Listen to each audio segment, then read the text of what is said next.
Hi buddies, இன்னைக்கு பார்க்கக்கூடிய உண்மை சம்பவம் தமிழ்நாட்டினுடைய நாமக்கல் மாவட்டத்திலிருந்து ஒரு குறிப்பிட்ட தூரத்தில் அமைந்துள்ள ஒரு அழகிய கிராமத்தில் ஒரு பெண் செய்த தவறால் ஒரு குடும்பத்திற்கே ஏற்பட்ட அதிபயங்கர அமானுஷ நிகழ்வை தாங்க முழுமையாக பார்க்க போகிறோம்.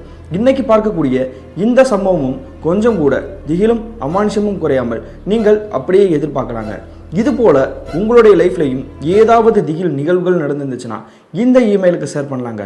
இது வரைக்கும் நம்ம சேனலை சப்ஸ்கிரைப் பண்ணாமல் இருந்தீங்கன்னா சப்ஸ்கிரைப் பண்ணிவிட்டு பக்கத்தில் இருக்கக்கூடிய பெல் பட்டனையும் சேர்த்து கிளிக் பண்ணிக்கோங்க. நான் உங்கள் Afsar. Welcome to Afsar investigation. நான் ஏற்கனவே சொன்ன மாதிரி தமிழ்நாட்டினுடைய நாமக்கல் மாவட்டத்திலிருந்து ஒரு குறிப்பிட்ட தூரத்தில் அமைந்துள்ள ஒரு அழகிய கிராமத்தில் கிட்டத்தட்ட 2015 காலகட்டத்தில் நடந்த திகில் நிகழ்வு தாங்க இந்த நிகழ்வு. இந்த சம்பவத்தை நமக்கு இமெயில் மூலியமாக ஷேர் பண்ணியது சுந்தரி அப்படின்றவங்க தாங்க. இது இவங்களை நடந்துச்சான்னு பார்த்தீங்கன்னா ஆமாங்க, இவங்களுக்கும் இவங்களுடைய குடும்பத்திற்கும் நடந்தது தாங்க இந்த சம்பவம். அப்படி என்ன நடந்துச்சுன்னு பார்த்தீங்கன்னா, கிட்டத்தட்ட 2015 காலகட்டத்தில் இந்த மின்னஞ்சலை அனுப்பிய சுந்தரி இருக்காங்க இல்லையா, அவங்களுக்கு தோராயமாக ஒரு 18 வயசு இருந்திருக்குங்க. இவங்களுடைய குடும்பத்தை பற்றி சொல்லணும்னா அப்பா அம்மா, இந்த சுந்தரிக்கு ஒரு தம்பி இருந்திருக்காங்க. அவர் 10ஆம் வகுப்பு படிச்சுட்டு இருந்திருக்காருங்க. இவங்களுடைய அப்பாவுடைய வேலை என்னன்னு பார்த்தீங்கன்னா, அப்பளங்கள் தயாரித்து பக்கத்தில் இருக்கக்கூடிய கடைகளுக்கு எல்லாமே சேல்ஸ் பண்ணுறது.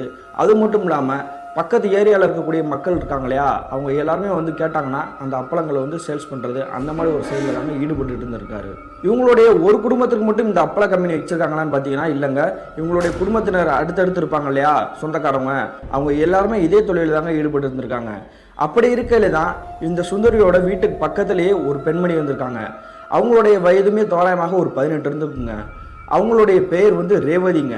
அந்த ரேவதிக்கு இந்த சுந்தரிக்கும் சின்ன வயசுலேருந்தே ஆகாதுங்க. எப்போ பார்த்தாலும் சண்டை போட்டுக்கிட்டு எதிரும் புதிருமாக தாங்க இருந்திருக்காங்க. அந்த ரேவதி யாருன்னு பார்த்தீங்கன்னா, இந்த சுந்தரி இருக்காங்க இல்லையா, அவங்களுடைய அப்பாவுடைய தம்பி மகள் தாங்க இந்த ரேவதி அப்படின்றவங்க. அப்படி இருக்கையில் இவங்க இருவருக்கும் அடிக்கடி சண்டை வர்றதுக்கான காரணம் என்னன்னு பார்த்தீங்கன்னா, ஒரே ஒரு காரணம் தாங்க. இவங்களுடைய முறை பையனான மணிகண்டன் அப்படிங்கிறவர் தான். அவர் எங்கே இருக்காருன்னு பார்த்தீங்கன்னா, அதே கிராமத்தை சேர்ந்தவர் தாங்க. ஒரு 4-5 வீடு தள்ளி தான் அவருடைய வீடும் இருக்குது. அந்த சமயத்தில் தான் இந்த சுந்தரி அப்படின்றவங்க இந்த மணிகண்டனை சின்ன வயசுலேருந்தே ஒருதலை பட்சமாக காதலிச்சுட்டு இருந்திருக்காங்க. ஆனால் அந்த மணிகண்டனை பொறுத்த வரைக்கும் இந்த ரேவதி இருக்காங்க இல்லையா, அவங்கள தாங்க காதலிச்சுட்டு இருக்காங்க. இவங்க இருவரும் காதலிக்கிறது இந்த சுந்தரி அப்படின்ற பொண்ணுக்கு நல்லாவே தெரியுங்க. இருந்தாலுமே என்ன பண்ணியிருக்காங்கன்னா, இந்த மணிகண்டனை கூப்பிட்டு நான் உன்னை காதலிக்கிறேன், திருமணம் பண்ணால் அது உன்னையே தான் திருமணம் பண்ணுவேன், இதை நீ மனசில் வச்சுக்கோ அப்படின்ற மாதிரி சொல்லியிருக்காங்க. இதை கேட்டதும் மணிகண்டன் என்ன சொல்கிறாருன்னா, நான் ஏற்கனவே ரேவதியை காதலிக்கிறது உனக்கு நல்லாவே தெரியும், அப்படி தெரிஞ்சுக்கிட்டே நீ இந்த மாதிரி பேசுறியம்மா, எந்த சமயத்தில் உன்னை நான் வேறு மாதிரி நினச்சி பார்த்ததில்ல, உன்னை நான் என்னுடைய தங்கச்சியாக தான் நினச்சி பார்த்துருக்கேன் அப்படின்ற மாதிரி ஷாக்காகிற மாதிரி ஒரு விஷயத்தை சொல்கிறாருங்க. இதை கேட்டதும் சுந்தரிக்கு மனம் உடைஞ்சு போயிட்டாங்கங்க. உடனே எந்த ஒரு வார்த்தையும் பேசாமல் அவங்களுடைய வீட்டுக்கே போயிட்டாங்க. அதனால தான் இந்த சுந்தரிக்கும் ரேவதிக்கும் அடிக்கடி எதிரும் புதிருமா சண்டை போட்டுக்கிட்டே இருந்திருக்காங்கங்க. எப்படியாவது அவள் காதலை நம்ம தடுத்து விட்டுறணும், திருமணம் நடக்கக்கூடியதாக இருந்தாலுமே அந்த திருமணத்தை நம்ம தடுத்து விட்டுறணும், நம்ம இந்த மணிகண்டனை அப்படின்றவனை தான் நம்ம திருமணம் பண்ணணும் அப்படின்ற மாதிரி ஒரு முடிவோடு வாழ்ந்துட்டு இருந்திருக்காங்க. அந்த நேரத்தில் தான் இந்த சுந்தரிக்கு பேரதிர்ச்சியை உண்டாக்குற மாதிரி ஒரு விஷயம் நடக்குதுங்க. அது என்னன்னு பார்த்தீங்கன்னா, ஏற்கனவே மணிகண்டன் இந்த ரேவதி காதலிச்சிருக்காங்க இல்லையா, அந்த விஷயம் அவங்களுடைய குடும்பத்துக்கு தெரியுங்க, நல்லாவே தெரியுங்க. அதனால் திருமணம் பண்ணி வைக்கலாம் அப்படின்ற மாதிரி முடிவெடுக்கிறாங்க. இந்த விஷயத்தை கேட்டதும் சுந்தரிக்கு தூக்கி வாரி போட்டுச்சு. ஆனால் அதன் பிறகு என்ன பண்ணுறது, ஒன்றுமே பண்ண முடியாது இல்லையா. அந்த சமயத்தில் உங்களுடைய வீட்டில் யார்கிட்டயுமே பேசாமல் ஒதுங்கி தாங்க இருந்திருக்காங்க.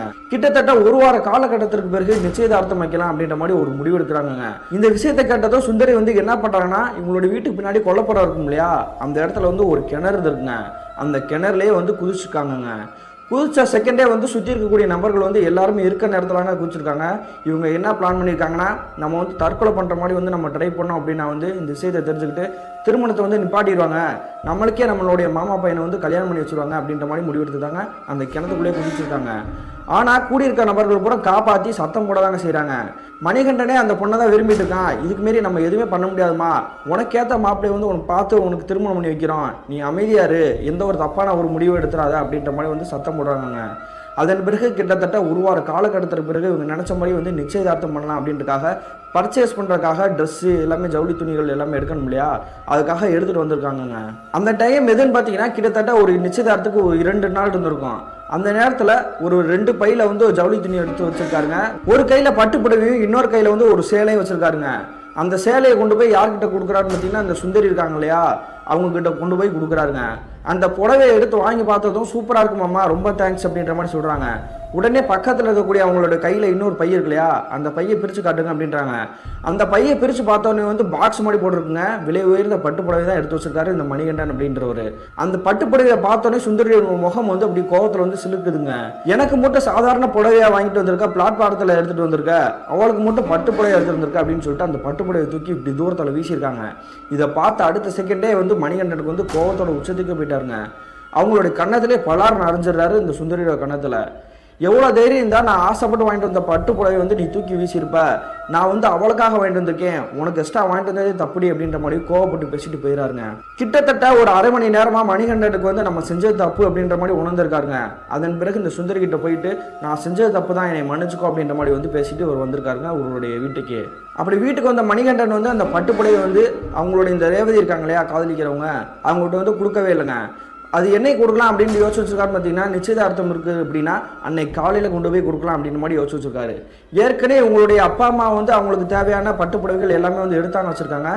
அது போக இவர் வந்து தனியாகவே நம்ம வந்து ஸ்பெஷலாக கிஃப்ட் கொடுக்கணும், இந்த சேலை தான் அவன் வந்து இப்போ நிச்சயதார்த்தத்தில் கட்டிட்டு வரணும் அப்படின்ற மாதிரி முடிவெடுத்து தான் அதை வாங்கி வச்சிருக்காரு. அதே மாதிரியே நிச்சயதார்த்தம் நடக்கக்கூடிய அன்றைய தினம் காலையில் ஒரு அதிகாலை ஒரு 6 மணிக்கு இந்த மணிகண்டன் பட்டு புடவையோட வந்து அவங்களுடைய வீட்டு வாசலுக்கு முன்னாடி வந்து நிற்கிறாருங்க. இவங்களுடைய வீடு அமைந்திருக்கக்கூடிய இடத்துல இருந்து சுத்தியும் பூரா குழி தோண்டி வச்சிருக்காங்க. அது எதுக்குன்னு பார்த்தீங்கன்னா சாக்கடை போகிறதுக்காக வழி பண்ணுறதுக்காக தான் அந்த குழியை வந்து தோண்டி வச்சிருக்காங்க. அவங்களுடைய வீட்டு வாசலை தாண்டி கொஞ்சம் தாங்க இடம் இருக்குது. அதை தாண்டி அந்த குழியை தாண்டி வரணும் அப்படின்னா வந்து ஒரு படிகள் மாதிரி போட்டு வச்சுருக்காங்க. அந்த கல்லில் ஏறி நடந்து வந்தால் மட்டும்தாங்க உங்களுடைய மாமா நிற்கிறார் இல்லையா, அந்த இடத்துக்கே நடந்து வர முடியும். அந்த சமயத்தில் ஒரு ஆரன் அடித்த அடுத்த செகண்டே வந்து இந்த ரேவதி அப்படின்ற பொண்ணு வந்து வீட்டு வாசல் வந்து நிற்கிறாங்கங்க. பார்த்தோன்னே வந்து அவங்களுக்கு ரொம்ப சந்தோஷங்க. நம்மளுக்காக மாமா பட்டுப்புடவை வாங்கிட்டு வந்திருக்காரு, நம்ம போய் வாங்கிட்டு வந்துடலாம் அப்படின்ற மாதிரி யோசிக்கிறாங்க. அந்த செகண்டில் இந்த படிக்கல் இருக்கு இல்லையா, அந்த கல்லில் ஏறி வராமல் என்ன பண்ணுறாங்கன்னா இந்த குழியிலேருந்து இந்த ரோட்டுக்கு வந்து தாண்டி வரலாம் அப்படின்ற மாதிரி வந்து ஓங்கி இப்படி தாண்டியிருக்காங்கங்க. தாண்டின அடுத்த செகண்டே அவங்களுடைய கால் ஸ்லிப்பாகி வந்து அந்த குழிக்குள்ளே விழுந்திருக்காங்க. விழுந்தோடனே பதறி போயிட்டு மணிகண்டன் வந்து என்ன பண்ணுறாருன்னா வண்டியை நிப்பாட்டிட்டு கீழே இறங்கி டக்குன்னு என்னாச்சு அப்படின்ற மாதிரி போய் நெருங்கி போய் பார்க்குறாருங்க. நெருங்கி போய் பார்த்தா பேரெதிர்ச்சிங்க. என்ன நடந்திருக்குன்னு பார்த்தீங்கன்னா, இவங்க குழியை தாண்டி வந்து இப்படி குதிச்சாங்க இல்லையா, அந்த சமயத்தில் இவங்க கீழே விழுந்த அடுத்த செகண்டே பக்கத்தில் இருக்கக்கூடிய ஒரு கல்லில் வந்து இவங்களோட தலை பட்டிருக்குங்க. பட்ட இடத்துல வந்து நல்லா குழி மாதிரி குத்தி இருக்குங்க, வெட்டுக்காய மாதிரி ஆயிருக்கு. ரத்தம் குபீர்னு வந்துட்டு இருக்குதுங்க. இதை பார்த்து தாங்க மிரண்டு போய் நிற்கிறாரு. உடனே கத்தி சத்தம் போடுறாருங்க. சுற்றி இருக்கக்கூடிய அவங்களுடைய உறவினர்கள், அது மட்டும் சுந்தரியோட வீடும் பக்கத்துலான இருக்குது, அவங்களுடைய உறவினர்கள் எல்லாருமே வந்து நெருங்கி வந்துட்டாங்க. நெருங்கி வந்துட்டு அவசரமாக இந்த பெண்மணியை தூக்கிக்கிட்டு நம்ம வந்து ஆஸ்பத்திரி போயிடணும் அப்படின்ற மாதிரி முடிவு எடுக்கிறாங்கங்க. அதே மாதிரி ஒரு ஆம்புலன்ஸ் அரேஞ்ச் பண்ணி அந்த ஆம்புலன்ஸில் ஏற்றி கொண்டு போயிட்டு இருக்காங்கங்க. கிட்டத்தட்ட ஆம்புலன்ஸை ஏற்றிக்கிட்டு இந்த ரேவதி அப்படின்ற பொண்ணு வந்து மருத்துவமனைக்கிட்டே நெருங்கி போயிருப்பாங்கங்க. அந்த சமயத்தில் யாருமே நினச்சி பார்க்காத மாதிரி பேரெதிர்ச்சி தாங்க நடக்குது. அப்படி என்ன நடந்திருக்குன்னா, அந்த ஆம்புலன்ஸில் வந்துருக்கக்கூடிய அந்த பெண்மணி இருக்காங்களே ரேவதி பரிதாபமாக உயிரிழந்துறாங்க. அதுக்கு பிறகு வந்து மருத்துவமனைக்கு கொண்டு போயிட்டு அந்த போஸ்ட்மார்ட்டம் எல்லா வேலையும் முடிச்சுட்டு மறுபடியும் அந்த பாடியை வந்து வீட்டுக்கே கொண்டு வந்துடுறாங்கங்க. அப்படி வீட்டுக்கு கொண்டு வந்து இவங்க வந்து அந்த இறுதி சடங்கு எல்லாமே செய்யணும் இல்லையா, அதுக்காக எல்லா வேலையும் செஞ்சுட்டு இருக்காங்கங்க. இவங்க எல்லாருமே வந்து கதறி தாங்க அழுதுட்டு இருக்காங்க. ஏன்னா நிச்சயதார்த்தத்துக்கு அன்னைக்கே வந்து இந்த ரேவதி அப்படின்ற பொண்ணு வந்து உயிர்ந்துருக்காங்க இல்லையா, அதை வந்து யாருனாலையும் தாங்கவே முடியலங்க, யாருமே எதிர்பார்க்கவும் இல்லை. திடீர்னு இந்த மாதிரி ஒரு துக்க நிகழ்வு நடந்துருச்சு அப்படின்ற மாதிரி வருத்தத்தோடு இருந்திருக்காங்க. இவங்க மட்டும் இல்லாமல் சுற்றி இருக்கக்கூடிய மக்கள் எல்லாமே இருப்பாங்க இல்லையா, அவங்க எல்லாருமே ஒரு அதிர்ச்சியான ஒரு நிகழ்வு அப்படின்ட்டு தான் சொல்லணும். அதன் பிறகு அந்த பெண்மணியோட இறுதி சடங்குலாம் முடிஞ்சு இப்போ சுடுகாட்டுக்கு கொண்டு போய் அடக்கம் பண்ணிட்டு தாங்க மறுபடியும் திரும்ப அவங்களுடைய வீட்டுக்கே வந்திருக்காங்க. இந்த ரேவதி இறந்து கிட்டத்தட்ட 2 வார காலகட்டங்கள் கடந்திருக்குங்க. அந்த சமயத்தில் இந்த மணிகண்டன் அப்படின்ற வந்து இயல்பான நிலைமையிலே இல்லைங்க. எப்போ பார்த்தாலும் தண்ணி அடிச்சுக்கிட்டு அவருடைய கைலி கவுந்து கீழே விழுந்தா கூட அது எப்படி தெரியாத மாதிரி இருப்பாங்களே, சுயநிலவு இல்லாமல் அந்த மாதிரி தாங்க வந்து கடந்திருக்காரு. இதை பார்த்துட்டு அவங்களுடைய குடும்பத்தினர் ரொம்ப வருத்தப்பட்டிருக்காங்க. இவனை எப்படி நம்ம சரி பண்ணுறதுன்னு தெரியலையே, என்ன சொன்னாலும் கேட்க மாட்டானே அப்படின்ற மாதிரி வருத்தப்பட்டுகிட்டே இருந்திருக்காங்க. ஏன்னா சின்ன வயசுலேருந்து இந்த மணிகண்டன் ரேவதி அப்படின்றவங்க வந்து காதலிச்சுட்டே இருந்திருக்காங்க. திடீர்னு இப்படி நடந்துருச்சு அப்படின்னால இவங்க யாருனாலையும் தாங்கவே முடியலை. அந்த சமயத்தில் தாங்க இந்த ரேவதியோட அப்பா அம்மா வந்து வீட்டில் தூங்கிட்டு இருந்திருக்காங்க. தோராயமாக ஒரு நடுநிசி 2 மணி இருந்திருக்கும். அந்த நேரத்தில் வந்து திடீர்னு அவங்களுடைய அம்மாவுக்கு வந்து யாரோ ஒரு பெண்மணி அழக்கூடிய சத்தம் கேட்குதுங்க. உடனே வந்து டக்குன்னு முடிச்சு பார்க்குறாங்க. அவங்களுடைய மகள் எப்பயும் உயிரோடு இருந்தால் இருப்பாங்க இல்லையா, அந்த மாதிரி நினச்சிட்டாங்க. யதார்த்தமாக முடிச்சு பார்க்குறாங்க. பக்கத்தில் இருக்கக்கூடிய அவங்களுடைய மகளோட ரூமுக்கு வந்து இவங்களே அறியாமல் பக்கத்தில் போய் எட்டி பார்க்குறாங்கங்க. எட்டி பக்கத்தில் நெருங்கி போனதுக்கப்புறம் தாங்க அவங்களுக்கு வந்து தெரியுது தன்னுடைய மகள் இப்போ உயிரோடு இல்லையே. அப்போ இந்த ரூம் கிட்ட வந்து சத்தம் கேட்குறதே, அது யாராக இருக்கும் அப்படின்னு சொல்கிற மாதிரி உள்ளே எட்டி பார்க்குறாங்க. பார்த்த அடுத்த நிமிஷமே மிரண்டு போயிட்டாங்கங்க. என்ன நடந்திருக்குன்னா உள்ளுக்குள்ள இருக்கக்கூடிய அவங்க ரூம்களுடைய கதவை வந்து இப்படி ஓப்பன் பண்றாங்க இல்லையா, கருன்னு கரிய உருவங்க அப்படியே கட்டில உட்காந்துக்கிட்டு வந்து ஓன் அழுகிற மாதிரி தெரியுது. இதை பார்த்துட்டு மிரண்டு போய் உங்களுடைய அப்பாவை எழுப்பிட்டுருக்காங்க. அதுக்கு பிறகு அவங்களுடைய அப்பாவை எந்திரிச்சு அந்த ரூம் கிட்ட நெருங்கி போய் உள்ளுக்குள்ளே பார்க்குறாங்க. பார்த்ததுக்கப்புறம் இந்த கணவன் மனைவி இருவருக்குமே வந்து தூக்கி வாரி போட்டுருச்சு. நம்மளுடைய மகள் வந்து அப்படியே தத்துரமாக வந்து உட்காந்து ஊன் அழுதுட்டு இருக்கிறாளே, இதை நம்ம என்ன பண்ணுறது அப்படின்ற மாதிரி வந்து இவங்க வந்து மிரண்டு போய் தான் நின்றுட்டு இருக்காங்க. அதுக்கு பிறகு மறுநாள் காலையில் விழிஞ்ச பிறகு இவங்களுக்கு தெரிந்த ஒரு ஜோதிடர்கிட்ட போய் விஷயத்தை கேட்கலாம் அப்படின்ற மாதிரி வந்து நெருங்கி போகிறாங்க. அதன் பிறகு அந்த ஜோசியர் சொல்லக்கூடிய விஷயத்தை கட்டி இவங்களுக்கு மறுபடியும் பேரதிர்ச்சின்னு தான் சொல்லணும். என்ன சொல்லியிருக்காருன்னு பார்த்தீங்கன்னா, இந்த பெண்மணி இறந்தது வந்து சரியான நேரம் கிடையாது, அதனால அவங்களுடைய வீட்டுக்கு வந்து கருப்பு இருக்குது, அதாவது அடப்புன்னு சொல்லுவாங்க இல்லையா, அந்த பெண்மணி வந்து இறந்து கிட்டத்தட்ட ஒரு இத்தனை நாட்கள் இருக்கணும் அப்படின்ற மாதிரி ஒரு ஐதீகம் இருக்குங்க. அதே மாதிரி தான் இன்னும் ஒரு மாத காலகட்டம் அந்த பெண்மணியோட ஆன்மா வந்து அதே இடத்துல தான் இருக்கும். நீங்கள் வந்து எதுவும் பண்ண முடியாது. ஒருவேளை வீட்டுக்குள்ளே இருக்கிறதுனால உங்களுக்கு வந்து எந்த பிரச்சனையும் கிடையாது. திடீர்னு ஏதாவது ஒரு துக்க நிகழ்வு நடந்துருச்சுன்னா யாராலும் தாங்க முடியாது இல்லையா, அதனால வந்து உங்களுக்கு தெரிந்தவங்க நபர்கள் இல்லையா வேற யாரையாவது உறவினர் இருப்பாங்க இல்லையா, அவங்களுடைய வீட்டில் போய் தங்குவது நல்லது அப்படின்ற மாதிரி சொல்லி அனுப்பிச்சி வச்சிருக்காங்க. அதன் பிறகு வந்து இந்த ரேவதியோட அப்பா அம்மா வந்து அவங்களுடைய வீட்டுக்கே வந்துட்டாங்க.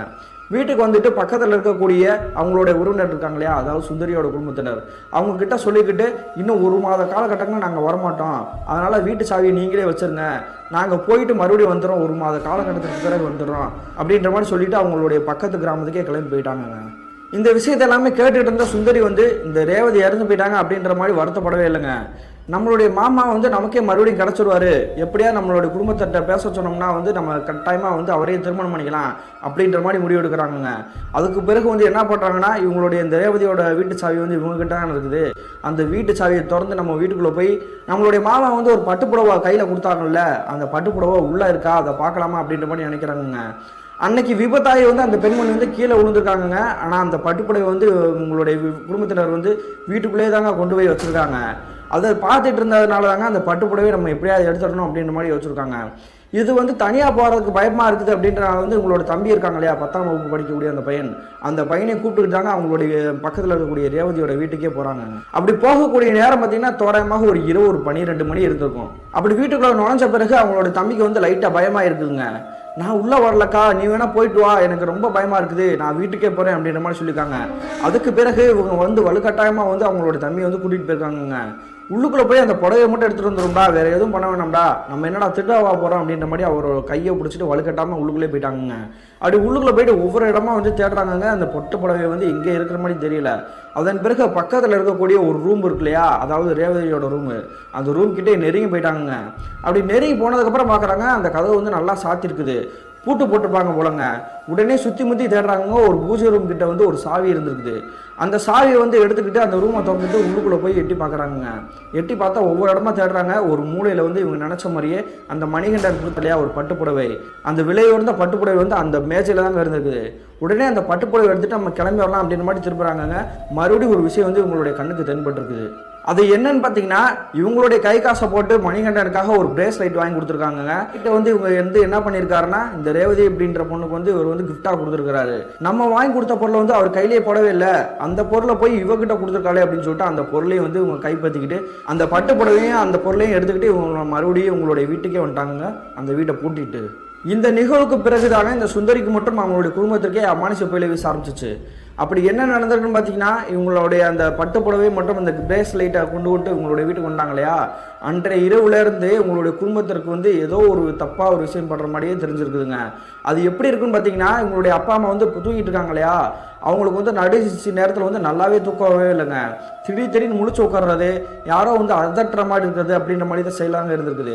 அதன் பிறகு மறுநாள் காலையில் விடிஞ்ச பிறகு இந்த சுந்தரியோட அப்பா இருக்கார் இல்லையா, அவர் வந்து அவங்களுடைய பெட்ரூம் கிட்ட வந்து நெருங்கி வந்திருக்காங்க. நெருங்கி வந்தவர் என்ன நினச்சாருந்தாலுங்க, சரி ஒரு 5 நிமிஷம் படுத்துட்டு போவோம், ஏன்னா நம்மளுடைய மகள் வந்து இங்கே வேலை பார்த்துட்டு தானே இருக்கா அப்படின்ற மாதிரி வந்து பெட்டில் சாஞ்சிருக்காரு. பெட்டில் சாஞ்ச அடுத்த செகண்டே வந்து மேலே ஓடிட்டு இருக்கு இல்லையா ஃபேனு, அந்த ஃபேனுக்கு நல்லா தாங்க இருக்குது, புது ஃபேன் தான், மாட்டின விதமும் நல்லா ஸ்ட்ராங்காக தான் மாட்டிருக்காங்க. திடீர்னு எதிர்பார்க்காத நேரத்தில் இவருடைய ஷோல்டர் மேலே வந்து விழுந்துருக்குங்க. அப்படி விழுந்த அடுத்த நிமிஷமே வழியில தாங்க முடியாம பதறி போய் ஐயோன்னு கத்திருக்காரு. இந்த சத்தத்தை கட்டு அவங்களுடைய மனைவி மற்றும் அந்த சுந்தரி அந்த ரூம் கிட்டே நெருங்கி விட்டாங்க. அவங்களுடைய தம்பி உள்ள வந்துட்டாரு. என்னப்பா ஆச்சு அப்படின்னு சொல்லிட்டு பார்க்குறாங்க. உடனே மிரண்டு போயிட்டாங்க.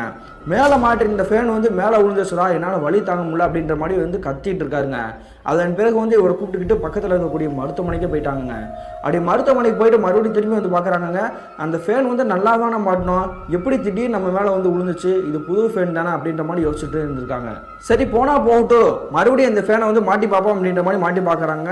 ஆனால் அப்பையும் ஓடவே இல்லை. என்னடா அது புது ஃபேன் ஏன் ஓட மாட்டேது அப்படின்னு சொல்லிட்டு பக்கத்தில் இருக்கக்கூடிய ரூமில் போய் செக் பண்ணலாம் அப்படின்ற மாதிரி போய் மாட்டுறாங்க. அந்த சமயத்தில் அந்த ஃபேன் வந்து நல்லா ஓடிட்டு இருக்குங்க. என்னடா அது அடுத்த ரூம்லாம் ஓடுது, இந்த ரூமில் மட்டும் ஓட மாட்டேங்குது அப்படின்ற மாதிரி நினச்சிருக்காங்க. அதன் பிறகு வந்து ஒரு வழியாக உங்களுடைய மனசை ஆறுதல் பண்ணிவிட்டு ஒருவேளை வயர் கனெக்ஷன் ப்ராப்ளமாக இருக்கும், நம்ம ஒரு வயர் மேனை கூட்டிகிட்டு வந்தோம்னா இந்த விஷயத்தை வந்து நம்ம கிளியர் பண்ணிடலாம் அப்படின்ற மாதிரி வந்து இந்த விஷயத்தை வந்து ஃப்ரீயாக விட்டுறாங்கங்க. அதன் பிறகு அன்றைய இரவு தோராயமாக ஒரு 8:30 மணி இருந்திருக்குங்க. அந்த சமயத்தில் இந்த சுந்தரியோட அம்மா வந்து அவங்களுடைய சுந்தரி இருக்காங்க இல்லையா, அவங்க ரூம்கிட்டே நெருங்கி வராங்க. ஒருவேளை நம்ம மகள் வந்து இன்னும் சாப்பிடல, அவளை வந்து சாப்பிட கூப்பிடலாம் அப்படின்ற மாதிரி வராங்க. அந்த சமயத்தில் இந்த சுந்தரி அப்படின்றவங்க வந்து கையில் வந்து ஏதோ ஒரு பொருளை வச்சுக்கிட்டு அதை உத்து பார்த்துட்டு சிரிச்சுட்டு இருந்திருக்காங்க. பக்கத்தில் நெருங்கி வந்து அவங்க அம்மா வந்து அந்த பொருள் என்னன்னு பார்க்குறாங்க. பார்த்து அடுத்த நிமிஷமே வந்து ஷாக் ஆகிடுறாங்க. அது என்னன்னு பார்த்தீங்கன்னா, இந்த ரேவதின்ற ஒரு பொண்ணுக்கு வந்து பட்டுப்புடவை வந்து கிஃப்டாக கொடுத்தாரு இல்லையா மணிகண்டன், அந்த பட்டுப்புடவை தாங்க உத்து பார்த்துருக்காங்க. என்னடி இந்த பட்டுப்புடவை வந்து அவளுக்கு கொடுத்த பட்டுப்புடவை தானே, அது எப்படி ஓன் கைக்கு வந்துச்சு அப்படின்னு கேட்குறாங்க. உடனே சுந்தரி வந்து திருன்னு முடிக்கிறாங்க. அதன் பிறகு ஓங்கி சத்தம் போட்ட பிறகு வந்து இவங்க வந்து நடந்த விஷயத்த எல்லாமே சொல்லிட்டாங்க.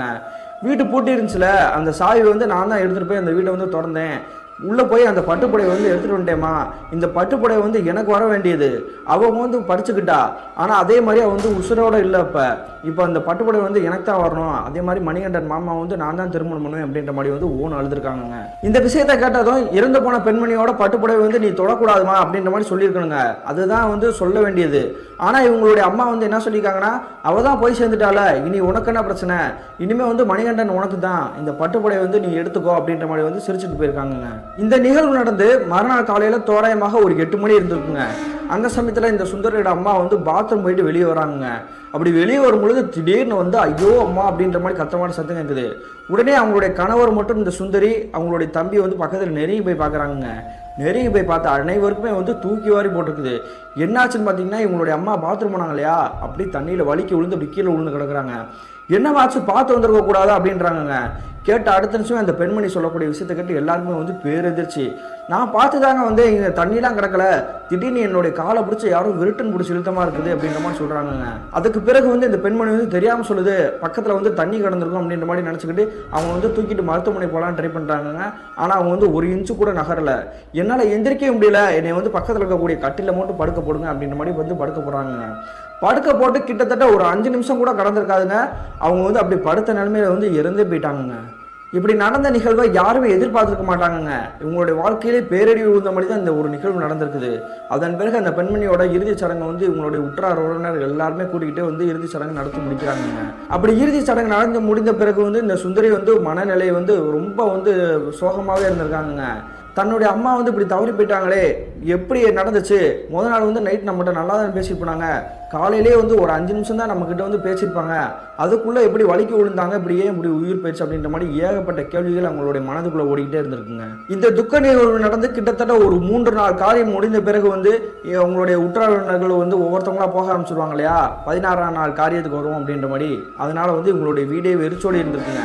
ஏன்னா பக்கத்து வீட்லேயே வந்து ஒரு துக்கம் நடந்திருக்குது, இந்த வீட்லேயும் துக்கம் நடந்திருக்கு அப்படின்னா சுற்றி வட்டாரத்தில் இருக்கக்கூடிய மக்கள்லாம் இப்போ எந்த மாதிரி பார்வையில் பார்ப்பாங்க, பாவம் பரிதாபம் அப்படின்ற மாதிரியான பார்வையில் பார்ப்பாங்க. அதனால் வந்து இவங்களுடைய வீடே வந்து அப்படி சோகத்தில் தாங்க மூழ்கி கிடந்திருக்குது. அன்றைய நள்ளிரவு தோராயமாக ஒரு 12 மணி இருந்திருக்குங்க. அந்த சமயத்தில் இந்த சுந்தரியோட அப்பா இருக்கார் இல்லையா, அவங்களுடைய மனைவியை நினச்சி வருத்தத்தில் வந்து தூங்காமலே உட்காந்துருக்காருங்க.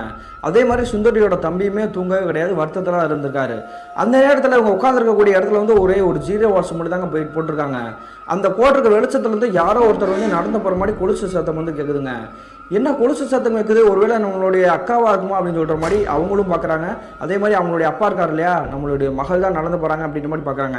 ஏன்னா இந்த வீட்டில் வந்து வேறு யாருமே கிடையாதுங்க, எல்லாருமே வந்து கிளம்பி போயிட்டாங்க. அதனால வந்து உத்து பார்த்துக்கிட்டு ஒருவேளை கொல்லப்புறத்தில் இருக்கக்கூடிய பாத்ரூம் போவா அப்படின்ற மாதிரி வந்து நினைக்கிறாங்க. அந்த சமயத்தில் வந்து உத்து பார்த்துருக்கும்போது திடீர்னு எங்கிட்ட ஏதோ ஒரு கொலுசு சத்தம் கேட்குது. என்னடா அது, எங்கிட்ட கொல்லப்புற சைடு போகிற மாதிரி சத்தமும் கேட்குது, நமக்கு பின்னாடி இருந்துக்கிட்டு ஏதோ ஒரு சத்தமும் கேட்குதுன்னு சொல்லிட்டு டக்குன்னு திரும்பி பார்த்துருக்காங்க. அந்த இடத்த பார்த்து அடுத்த நிமிஷமே வந்து மிரண்டு போகிறாங்கங்க.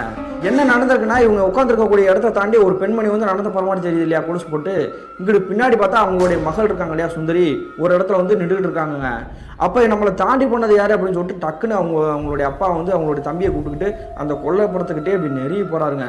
நெருங்கி போயிட்டு பக்கத்தில் இருக்கக்கூடிய அந்த பின்னாடி ஒரு கிணறு இருக்குன்னு சொல்லியிருந்தேன் இல்லையா, அந்த கிணறுக்கிட்ட பார்த்தோன்னே வந்து பேரதிர்ச்சியில் உறைஞ்சு போய் நிற்கிறாங்க. அப்படி என்ன நடந்திருக்குன்னு பார்த்தீங்கன்னா, அந்த கிணறுக்கு மேலே வந்து ஒரு பெண்மணி வந்து அப்படி குதிக்கிற மாதிரி ட்ரை பண்ணி அப்படி நின்றுட்டு இருக்காங்க. அவங்களுடைய முடிவு பார்த்தீங்கன்னா தலைவரி குணத்தோட வந்து ஆங்காரமாக இருக்கிற மாதிரி தெரியுது. யாருமா நீ எப்போ வீட்டுக்குள்ளே வந்த, கிணத்துக்கிட்ட போய் குதிக்கிற மாதிரி தற்கொலை பண்ணுற மாதிரி நீ ட்ரை பண்ணிட்டு இருக்கியம்மா, கீழே இறங்குமா அப்படின்ற மாதிரி சொல்லியிருக்காங்க. உடனே அந்த பெண்மணி திரும்பி பார்த்து அடுத்த நிமிஷமே வந்து இவருக்கு நெஞ்சு வலியே வந்துருச்சுங்க. அப்படி என்ன பார்த்துருக்காரு பார்த்தீங்கன்னா, அந்த பெண்மணி வந்து வேற யாரும் கிடையாதுங்க, பக்கத்து வீட்டில் இறந்து போனாங்க இல்லையா ரேவதி, அதே பெண்மணியோட முகத்தோட்டுறங்க. உடனே பார்த்துட்டு தாங்க கதிகளையும் போய் உட்காந்துருக்காரு. இந்த காட்சியை கண்கூட பார்த்த உடனே அவங்களுடைய பையன் இருக்காரு இல்லையா, பக்கத்துல நின்று இருந்தாரு, அவரும் பாக்குறாரா அப்படின்ற மாதிரி பார்த்துட்டு இருக்காங்க. அவருடைய பையன் வந்து என்ன பண்ணியிருக்காருன்னு பார்த்தீங்கன்னா, அந்த உருவத்தை வந்து அப்படியே உத்து பார்த்துட்டு இருக்காருங்க.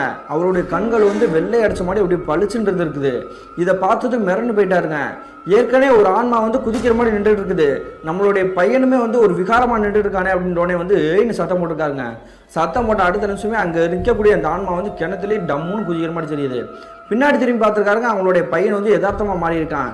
என்ன பார்த்து யார் வந்து நிற்கிறா, எங்களுக்குள்ள வந்தது மட்டும் தான் தெரியுது, அதுக்கப்புறம் என்ன நடந்துச்சுன்னு தெரியல அப்படின்ற மாதிரி வந்து பேசியிருக்காரு. ஒன்றும் இல்லடா, நீ வீட்டுக்குள்ள வா, வேற எதுவும் நடக்கல அப்படின்ற மாதிரி சமாதானப்படுத்தி அவருடைய வீட்டுக்குள்ளே கூட்டுட்டாருங்க. அதன் பிறகு வந்து சுந்தரி வந்து இது எல்லாத்தையுமே வந்து பார்த்துட்டு தாங்க இருக்காங்க. ஏன்னா அவங்க வந்து தடன்னு ஓடி போனாங்க இல்லையா, ஒரு பெண்மணி நடக்கிறத தெரிஞ்சுக்கிட்டு. ஆனால் அந்த பெண்மணி வந்து பார்த்துக்கிட்டு சுந்தரி வந்து விகாரமாக வந்து நின்றுட்டு இருக்காங்க, யாருக்கிட்ட எதுவுமே பேசவே இல்லை. அவங்க பாட்டுக்கு தண்ணி குடிச்சிட்டு அவங்க பாட்டுக்கு வந்து பெட்டில் போய் படுத்துருக்காங்க.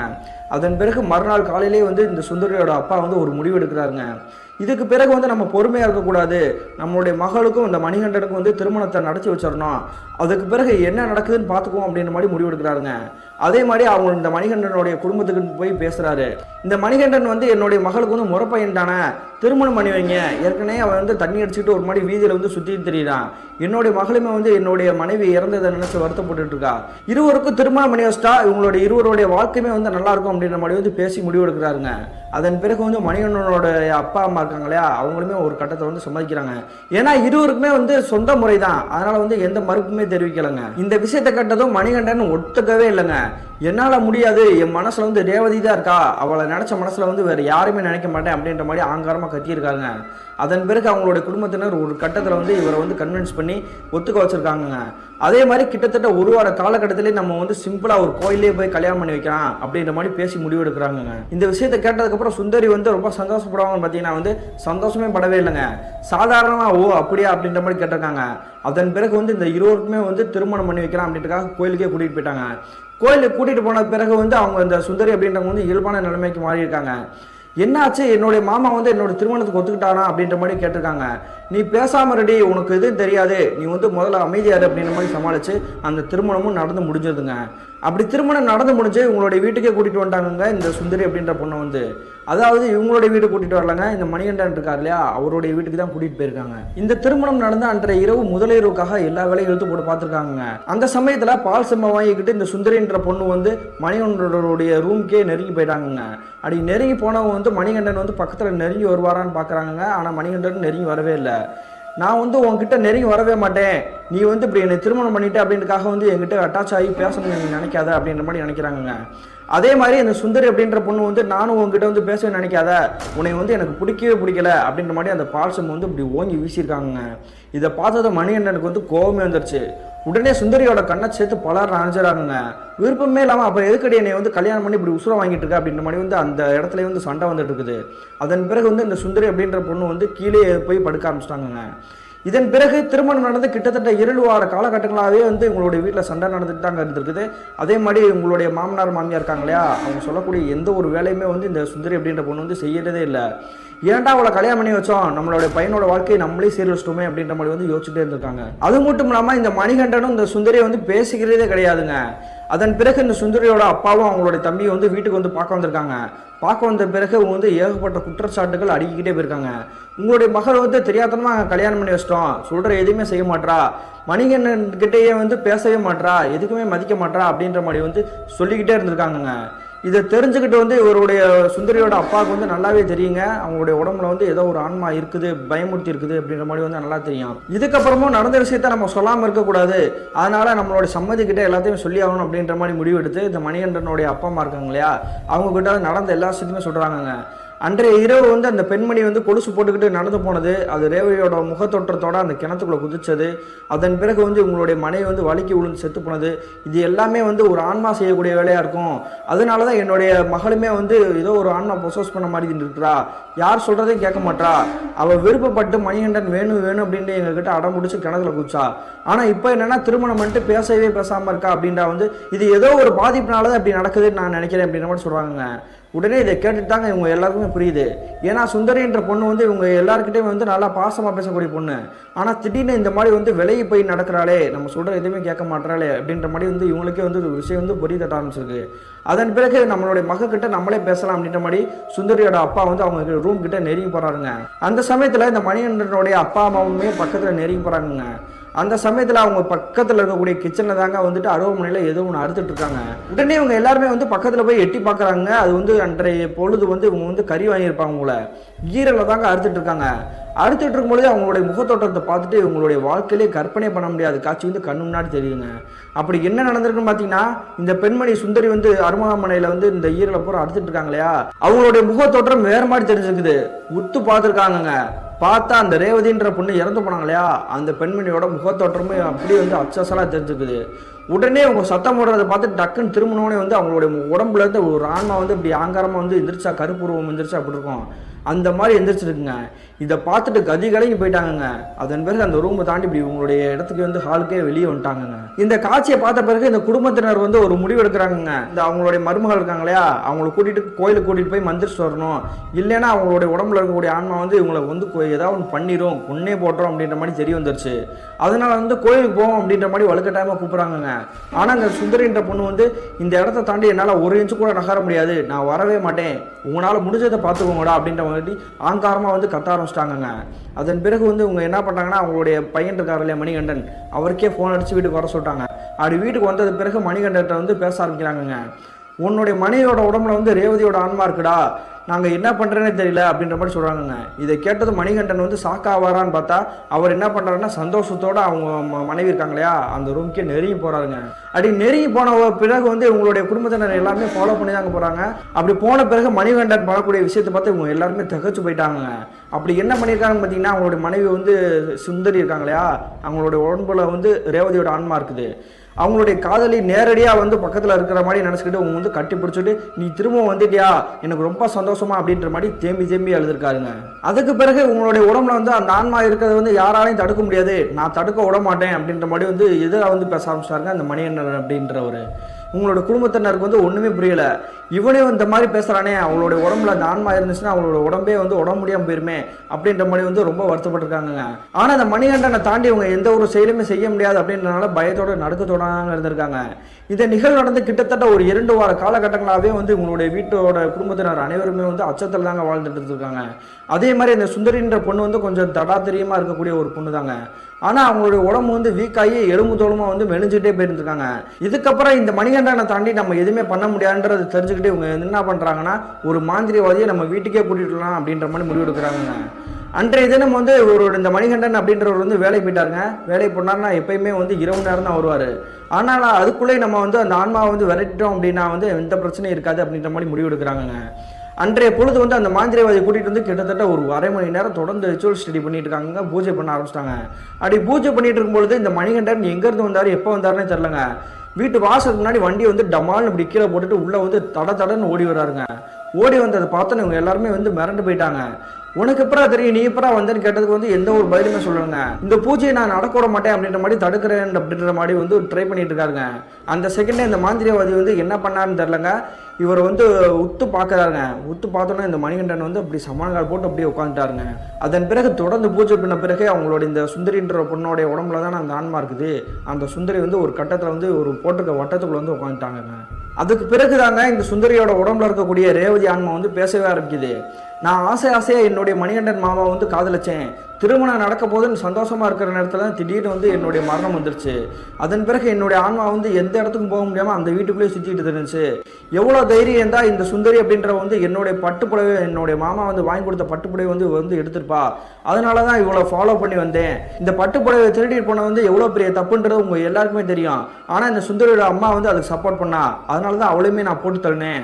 இவங்களோட குடும்பத்தையே வந்து நான் வேறு இருக்காமல் போக மாட்டேன் அப்படின்னு ஆங்காரமாக வந்து கத்த ஆரம்பிச்சிருக்குதுங்க.